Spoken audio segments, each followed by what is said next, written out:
صاحب الجلالة الملك محمد السادس نصره الله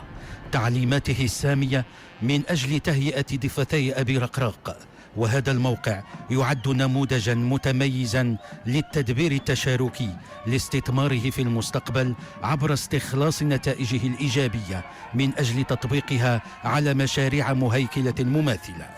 أشغال تهيئة كبرى شهدها موقع ضفتي أبي رقراق على مختلف الأصعدة بفضل انخراط وتعبئة كافة الشركاء والمتدخلين لإنجاح هذا المشروع الهام في إطار تعبئة تشاركية ومندمجة أثبتت إلى حد الآن فعاليتها ونجاعتها. فهو مشروع فريد يوضع رهن إشارة المستثمر على فضاء ممتد من سد سيدي محمد بن عبد الله وإلى المصب بمساحة 5000 هكتار، فرصة تاريخية للمساهمة في تنمية وبناء الواجهة الأساسية لعاصمة وازنة وفق رؤية ملكية متناغمة ومتوازنة تثمن الموروث الثقافي والحضاري للمنطقة وتحافظ على المؤهلات الطبيعية وتحسن الولوج للخدمات والتجهيزات وتدعم الحكامة وتبعث الدينامية في الأنشطة الاقتصادية وتحدث فرص الشغل.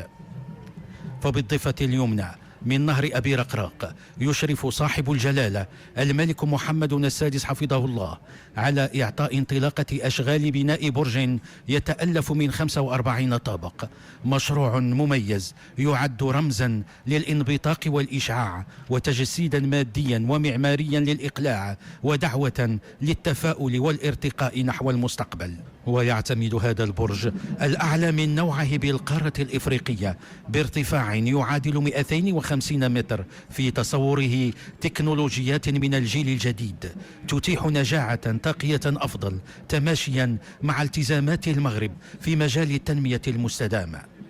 ثلث المساحة الإجمالية لواجهة البرج سيتم تغطيتها بألواح شمسية لتلبية حاجيات هذه المنشأة من الكهرباء. ويعمل إنشاء هذا البرج على تكملة وإغناء العرض العمراني الرائد بتجهيزات من مستوى عالي تتماشى مع المعايير الدولية المعمول بها على مختلف الأصعدة. وسيشتمل البرج المزمع تشييده على قطعة أرضية مساحتها 3 هكتارات على قاعة للعرض تتسع ل350 مقعد ومرافق للخدمات ومحلات تجارية بالطابق الأرضي ومكاتب بالطوابق الأولى وجزء سكني من الطابق 13 إلى الطابق 26 يتضمن ما يزيد عن 55 شقة وفندق فاخر بالطوابق العليا. تعددية وظائفية لهذا المشروع المعماري الضخم بمثابة استثمار واعد ورافعة للنجاح بالنسبة لمحيطه ومصدر للراحة وبيئة مثالية للعمل بالنسبة للمقيمين به. منشأة معمارية تشكل أعلى نقطة في المرحلة الجديدة من تهيئة وادي أبي رقراق، أحد المكونات الأساسية من البرنامج المندمج لتنمية مدينة الرباط 2014-2018.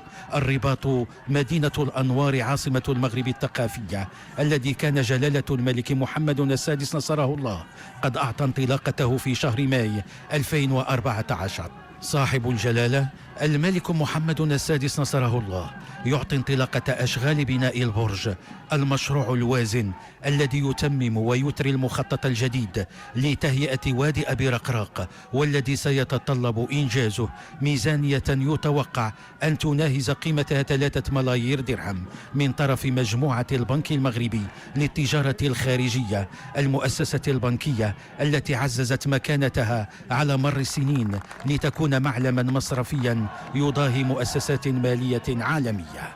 استثمارات ضخمة تقام على ضفة وادي أبي رقراق تعكس نجاح معالم الإصلاحات التنموية المغربية، ممثلة بشكل خاص في أداء القطاعات الآخذة بالتطور محليا وإقليميا ودوليا، نجاح ونمو مواكب للتطورات التي تشهدها القطاعات الاقتصادية والإنتاجية والخدماتية التي تسير المملكة المغربية على وتيرتها. وفي ظل اقتصاد معولم همت المشاريع التي تم إطلاقها في عهد العاهل الكريم مختلف الأنشطة القطاعية، وجعلت هذه الأوراش القطاعية والمالية والترابية الواسعة من المغرب بلدا يتوجه نحو المستقبل وينخرط في منطق عالم معولم بشكل أكبر.